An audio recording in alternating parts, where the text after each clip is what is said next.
Selamat siang semua. Kali ini kita akan masuk mengenai teori kualifikasi Lekose atau Lex Fori yang diperluas. Kalau di buku itu di halaman 103, yaitu buku Hukum Perdata Internasional, Dasar-dasar Hukum Perdata Internasional, Bayu Seto, Esa. Itu halaman 103. Nah, izin share screen-nya. Sebentar. Oke. Jadi mengenai kualifikasi Lex Fori yang diperluas atau teori kualifikasi Lex Kose, apa sih inti masalahnya sehingga ada kualifikasi Lex Kose ini? Jadi intinya tuh adalah teori kualifikasi Lex Fori ada kelemahannya. Contoh kelemahannya, dalam perkara yang sudah dikualifikasikan berdasarkan hukumnya Fori, itu Lex Fori ya. Kalau Lex Kose ke forum asing. Misalkan perkaranya dikategorikan forum Inggris. Ya, forumnya pakai forum Inggris mengenai perkara trust misalkan. Selanjutnya mencari titik tahu sekunder. Titik tahu sekunder yaitu mencari kaidah Lex Fori. Ya, berdasarkan perjanjian yaitu mengacu ke tempat perjanjian dibuat. Misalkan dalam kasus ini Lex Loci Contractusnya di Belanda, maka mengacu ke hukum Belanda. Timbul di sini masalah. Belanda kan tidak mengenal perjanjian trust. Masalahnya kita harus menyelesaikan perkara dengan hukum Belanda dengan perkaranya trust. Maka tidak mungkin diselesaikan. Nah, ini adalah suatu kekurangan dari Lex Fori. Maka timbul teori kualifikasi Lex Fori yang diperluas. Atau lebih dikenal dengan teori Lex Kose. Klasifikasi Lex Kose. Terus, proses kualifikasi adalah ukuran-ukuran dari keseluruhan sistem hukum yang berkaitan dengan kaidah HPI mana mungkin diberlakukan.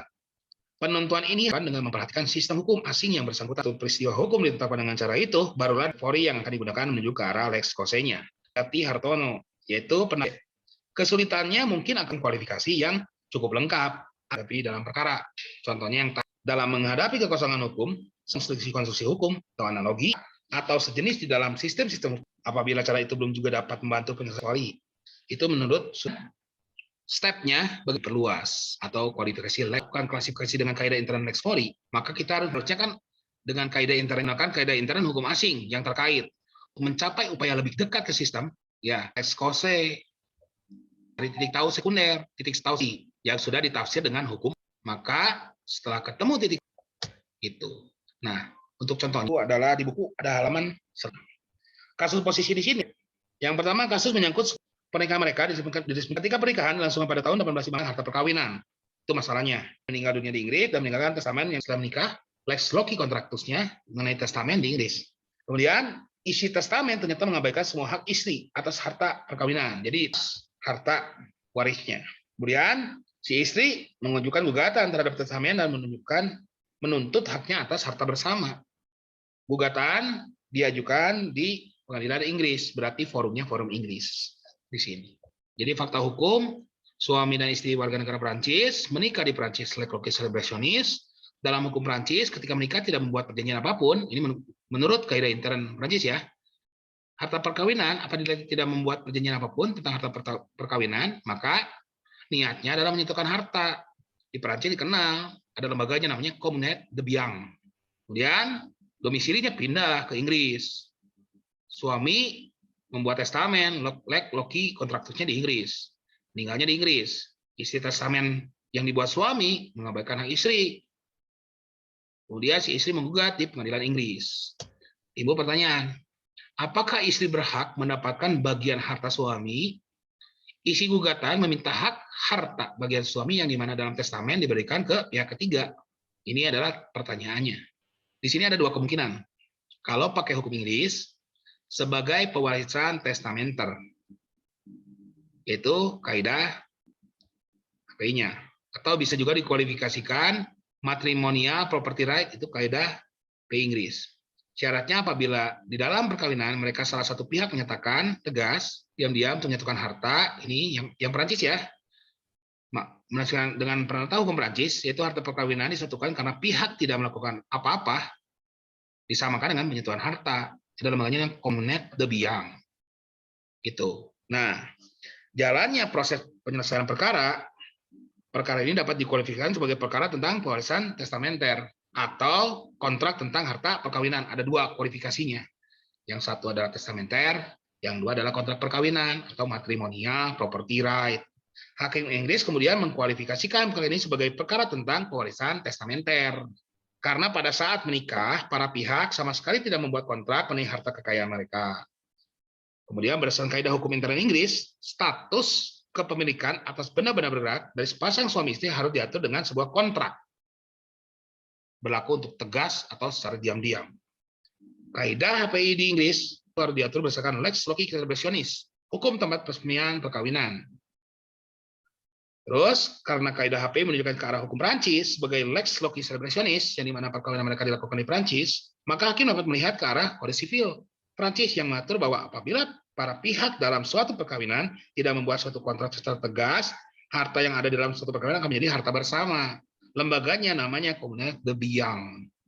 Nah, di sini hakim kemudian menyebutkan bahwa tidak ada sebuah kontrak pun yang dibuat secara tegas pada menikah di Prancis. Selanjutnya hakim kemudian menafsirkan hukum Inggris mengenai keharusan adanya kontrak, yaitu secara tegas atau secara diam-diam untuk mengatur kepemilikan atas harta benda dalam perkawinan dengan meluaskan arti kontraknya, mengambil dari kaidah intern CHPI Prancis, yaitu yang tadi communet de biang itu.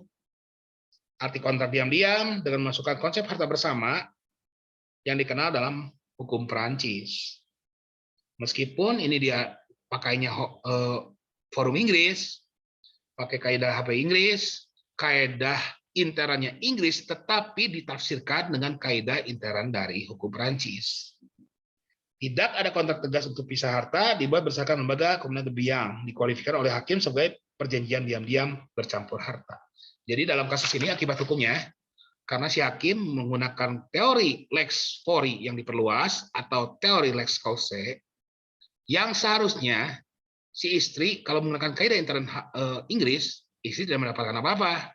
Tetapi dalam kasus ini ada kepentingan si hakim untuk memandang keadilan bagi pihak yang mengajukan perkara, yaitu pihak istri, untuk mendapatkan warisan dari suami. Jadi dalam kasus ini hakim menggunakan teori kualifikasi lex fori yang diperluas atau lex causae.